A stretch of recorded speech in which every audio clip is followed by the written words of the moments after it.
Hello. Today I'm going to tell you an incredible story of a Greek youth from Asia Minor forced, along with others, into the labor of the Persian kings. His path leads to Parsa, the future Persepolis, capital of Darius' empire. Among the Kurtashi he discovers suffering, friendship, and the yearning for freedom. If you enjoy this kind of content and want to hear more fascinating stories, make sure to subscribe and leave a like, but only if you're genuinely interested. Get ready for the story, and to those listening before bed, I already wish you sweet dreams. In the 6th century BC, the Persians conquered Mesopotamia, Asia Minor, Syria, and Egypt, forging a vast and powerful empire. Persian kings demanded tribute from the conquered peoples and conscripted them to build roads and palaces. The hero of this tale is a young man from a Greek city in Asia Minor. Do you know what it means to walk a road to a foreign land? Sometimes it feels like the blade of a Persian Akinci sword pressed against your chest. Other times, it slithers like a snake with a mottled skin. It drags you along, turning you into a grain of sand, powerless against this endless, hostile force. Thinking back to its beginning, I remember the bustling square of my coastal town. "Where is justice?" my father asked the gathering crowd. He stood in his apron, gray with stone dust, caught by the satrap's command right in the workshop. "My eldest son serves in the royal fleet. The middle one guards the king's fortress. And now they're taking the youngest. Who will take the chisel from my hands? Who will carve the sculptures for our temple?" "You should appeal to the king," someone advised. "He's merciful. But our satrap has a heart of stone." "You'll complain?" came a sharp voice. I heard an old Lydian on his knees begging Darius to release his eldest son from the army. "I promise you," Darius replied, "go home. You will see him again." The king kept his word, for the Persians pride themselves on their honor. But when the Lydian returned, he found his son hanging from the city gates. The people gasped but fell silent at once. The clatter of hooves echoed. Horsemen in tall hats, with quivers strapped at their sides, rode into the square, pushing the crowd aside. Behind them trailed several dozen young men, heads down. I joined them, trying to hold back tears. Next to me stood Aristeus, the blacksmith's son, and Xanthus, the weaver's son. From that moment on, we were in the service of the king, bound to go wherever ordered. So began our journey to Parsa. The name was spoken by the senior guard, but no one explained where Parsa lay or why we were taken there. The road was never dull. Royal messengers on weary horses kept pace with us all the time. They had 7 days to change horses, so the king could learn what was happening at the far reaches of his vast empire without leaving his palace. Several times we met detachments of royal archers and slingers returning to their provinces after inspections by Darius. I heard these annual reviews rewarded commanders who brought large, well-armed troops and dismissed those who came up short. Along the road, picturesque villages appeared here and there. The life in them was nothing like our own. Judging by the curious clothes of the peasants, they spoke languages we did not understand. Every day, someone silently left bread, barley flatbreads, amphors of goat's milk or diluted red wine, and baskets of nuts or fruit on the road for us. Feeding the soldiers and royal retinues was a royal duty. At one rest stop, a lively young Greek stepped out from the roadside bushes. He wore a travel chiton with sleeves typical of Syria, and a leather pouch hung from his shoulder. "Where are you headed, countryman?" he asked. "To Parsa," Aristeus muttered, "but only Hermes knows where it is." "Let's take a look," the boy said, pulling a metal tablet from his bag. It was a small copper plate etched with outlines of continents, islands, rivers, and seas. A long line traced the route we were following. "This map," he explained, "was first drawn by the wise Anaximander, who lived some 50 years ago. Now, not only Greeks but many barbarians use it. You've left behind Lydia and its ancient Sardis," he continued, tracing a finger along the map with a brightly painted nail.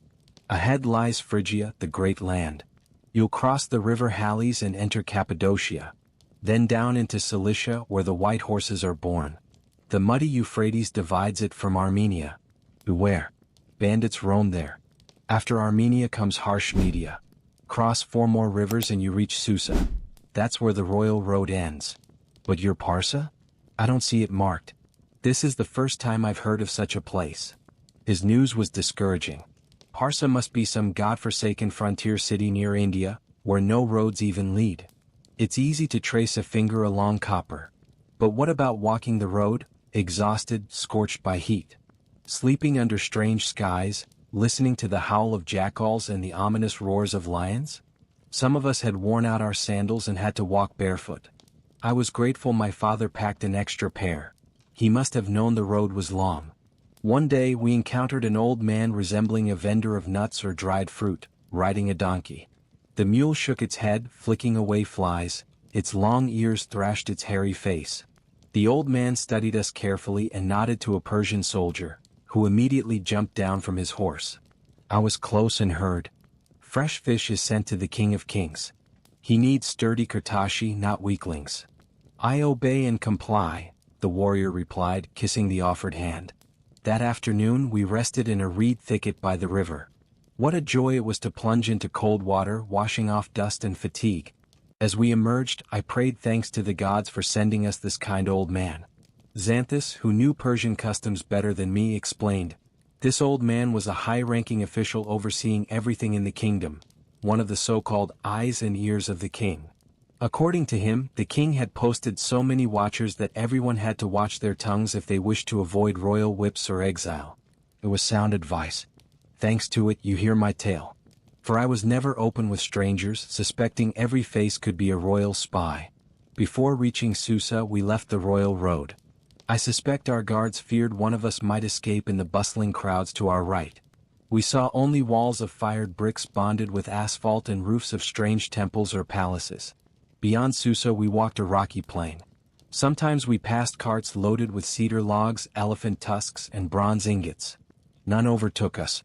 On the 10th day, we arrived in a valley ringed by barren mountains. Cultivated fields became rare. On sandy patches, thorn bushes flashed with fiery leaves. High above, an eagle soared, wings spread wide.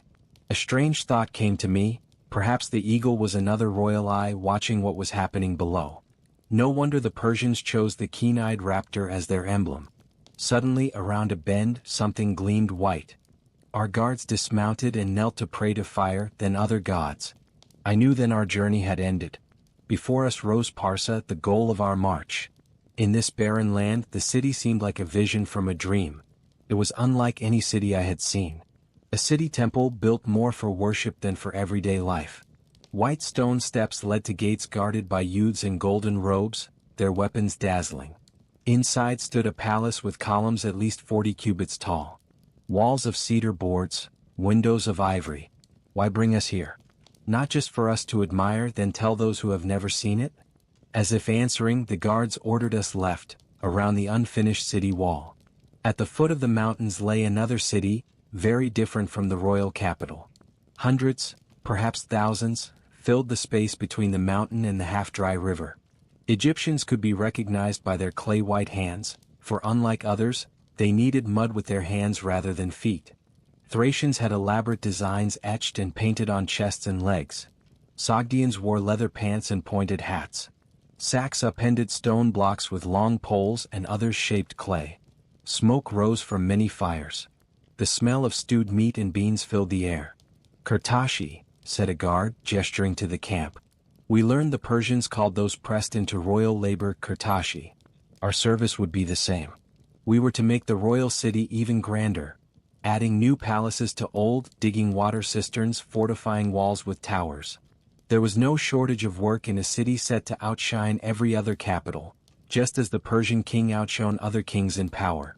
That marked a new life for me.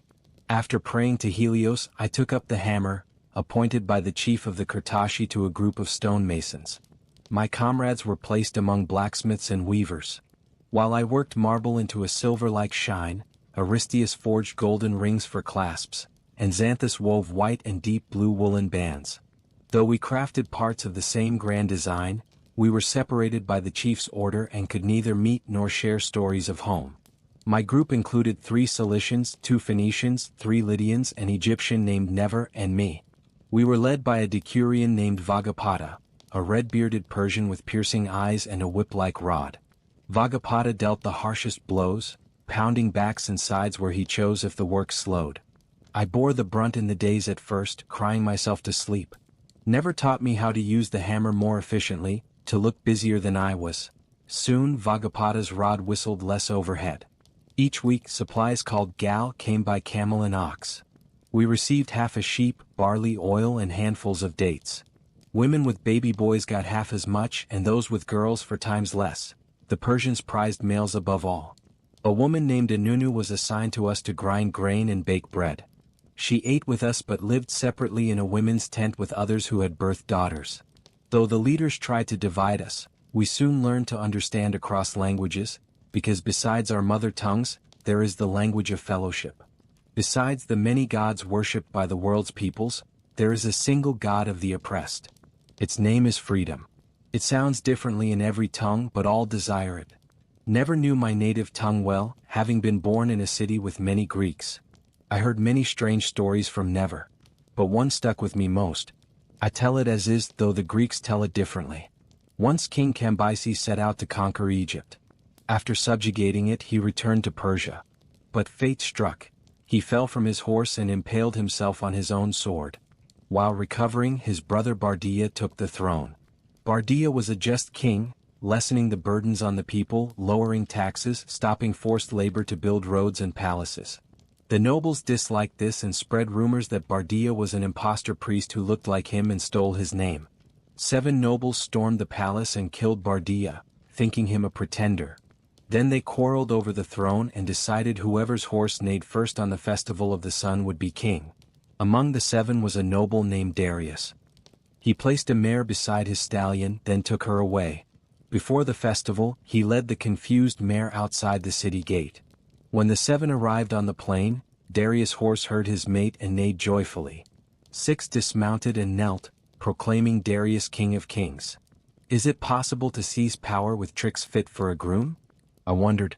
It is, said Never, if you mix cunning with deceit. First they had to remove Bardia. 7 nobles did that. Then they arranged to eliminate 6. I wish I could see this liar and trickster, I exclaimed. You will meet him tomorrow, said Never. Tomorrow? How do you know? I asked.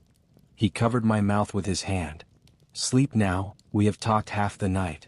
At dawn as we marched to work, Never pointed to a stone slab showing a man in a long robe sitting on a throne with carved legs, a face of a wise man.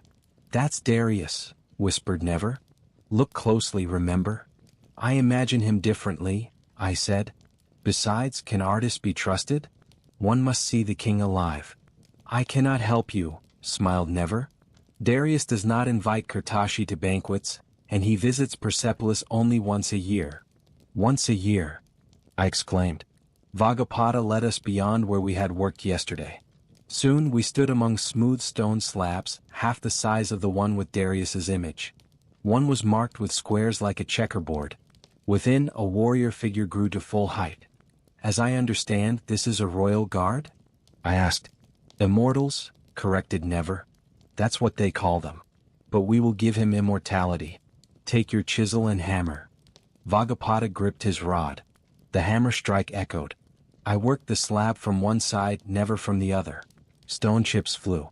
Dust rose and we turned away to shield our eyes. The immortal emerged from the squares, growing more lifelike. Imagine, Never said without stopping. 8,000 years from now, he will live in stone. Yes, yes, yes. I echoed. Look, the fist, the immortal fist. Vagapata's fist. Never hammered the chisel. Here's the spear shaft, the spearhead.